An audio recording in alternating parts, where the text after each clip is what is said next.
Ayan, isang mapagpalang araw po sa ating lahat mga idol at mga kababayan. Nung nakaraan po ay yung inihatid ko po sa inyong result ng survey ay yung 7th run, 6th run at yung 4th run. Ngayon, ang ihahatid ko po sa inyong result ay yung 3rd run, yung pangatlo mga idol. Medyo nahuli lang kasi ngayon ko lang ho nakita. Ito pong 3rd run na ginawang online survey nitong Archlight Facebook page. Ayan, ihahatid ko po sa inyo ngayon mga idol yung resulta ng ginawa nilang online survey.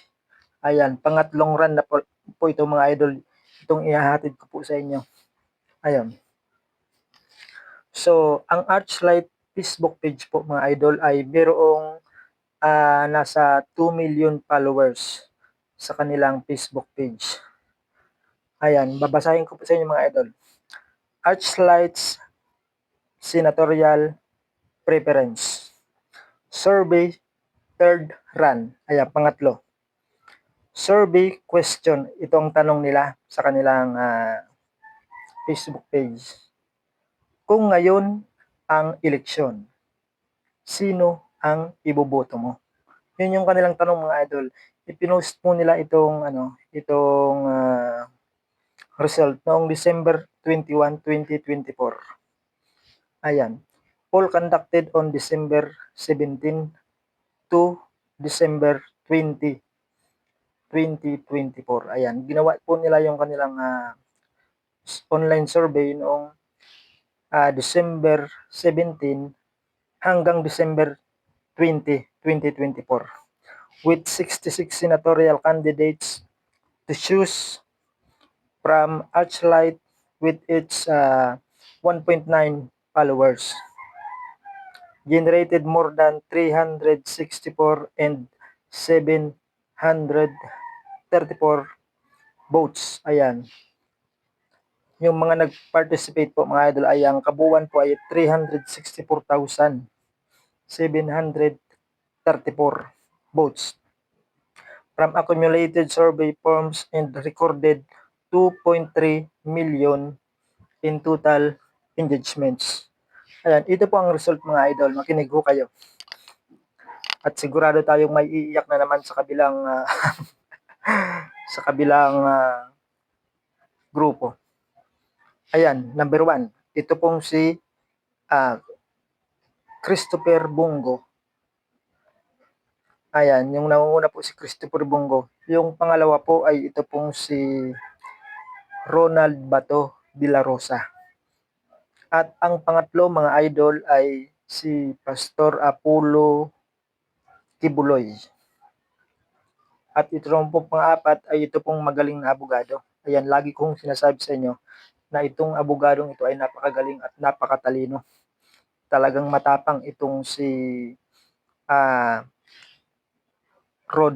Congressman Rodante Marcoleta. Ayan, siya po yung pang-apat dito po sa isang gawang Archlight Survey noong December 17 to December 20, 2024. Ayan. Yung panglima, ito pong si Dr. Willie Ong noong hindi pa po siya nagwi-withdraw. Ngayon po ay nag-withdraw na siya bilang kandidato sa pagkasenador. Ayan. Pasok sana siya mga idol sa panglima po siya, panglima. Ayan, ito pong pang-anim ay ito pong si Richard Mata. Ayan. Kung mapapansin niyo mga idol, halos lahat ng pasok sa survey ay mga pambato ng dating Pangulong Rodrigo Roa Duterte. Ayan, yung pang-pito po ay ito pong si Attorney Jimmy Bondok. Ayan. Pang-pito po siya. At ang pang-walo ay ito pong si Victor Vic Rodriguez. Attorney din ito mga idol, abogado din. Si Attorney Vic Rodriguez. Siya po yung, kung hindi ako nagkakamali mga idol, siya po yung dating tagapagsalita ni Pangulong Bongbong Marcos. Ayan, si Vic Rodriguez. At ang pang-siyam po ay ito pong si Singson Louis Chavit. Ayan, si Chavit Singson. nung hindi pa po siya nagwi-withdraw. Ngayon po ay nag-withdraw na din, katulad ni Dr. Willie Ong. Ayan, pasok din siya sana si Chavit Singson, pang-siyam 'yun. At ito po yung pang-sampu, si Philip Salvador. Yan, isang artista mga idol. Ito pong siguro marahil kilala naman ito ng karamihan. Ito pong artistang si action man, action star itong si Philip Salvador. At ang labing isa o pang-11 ay ito pong host ng Wawawin na si Kuya Will o Willie Revillame. Pang-labing isa po siya. Dito po yung pang-labing dalawa, si Bonifacio Busita. Ayan. Yung mga binasa ko po mga idol sa unahan ay sila po yung pasok sa top 12. Ayan. Halos lahat ng kandidato o pambato ng dating Pangulong Rodrigo Duterte ay pasok po dito sa ginawa nilang survey. Kaya nangangahulugan lang po mga idol na yung tiwala ng taong bayan ng mamamayang Pilipino ay nasa Duterte pa rin mga idol. Ayan, ito po yung pang 13, si Raul Lambino. Nasa PDP laban din po ito. Ito din po yung pang 14 ay si JB Henlo. Ayan, PDP laban din po yan.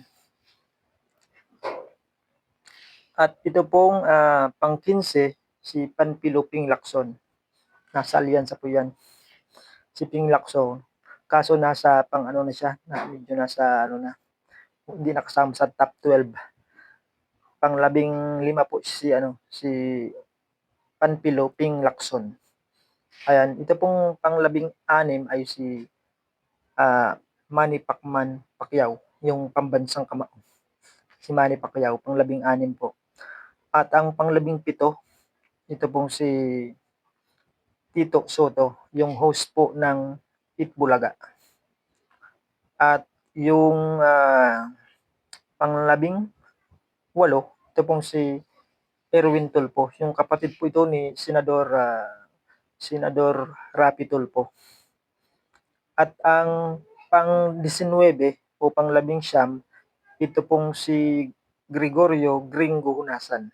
Kaya may lahing Bicolano din ito mga idol. Katunayan may bahay siya dyan.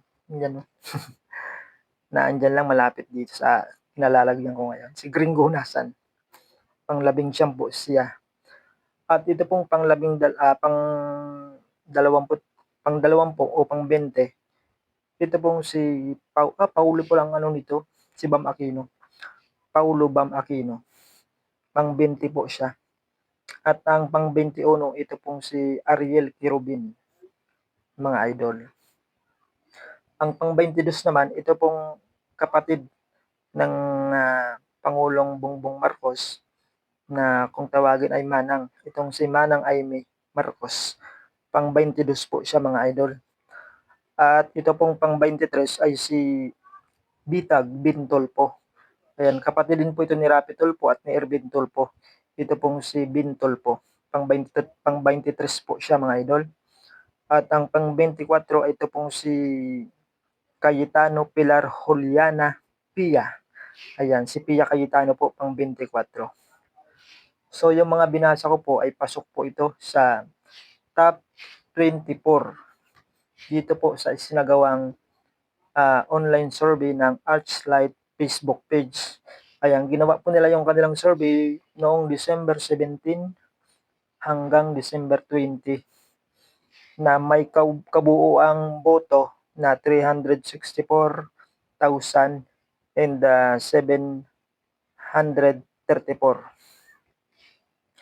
Ang Archlight Facebook page po sa mga panahon yon ay mayroong 1.9 followers.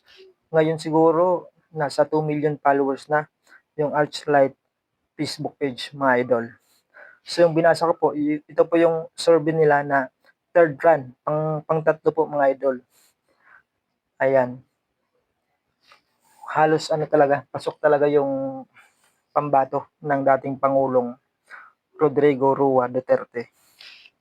So, ayan muna mga idol yung ating update sa survey na isinagawa ng Archlight Facebook page noong December pa po ito, noong December. At abangan po natin yung isinasagawang survey sa kasalukuyan ng Archlight Facebook page, yung pangwalo. Ayan, sa mga susunod po ay pangwalo na po yung ating uh, result na ibibigay ko po sa inyo mga idol. So, kaya kung bago pa lamang po sa ating YouTube channel ay nag-subscribe na po kayo mga idol para maging updated po kayo sa susunod po nating pagbibigay ng result dito po sa isinasagawang online survey nitong Archlight Facebook page na may kabuuang 1.9 million followers. Ayan, maraming salamat po sa inyong panonood mga idol at ingat po tayong lahat. Bye-bye po.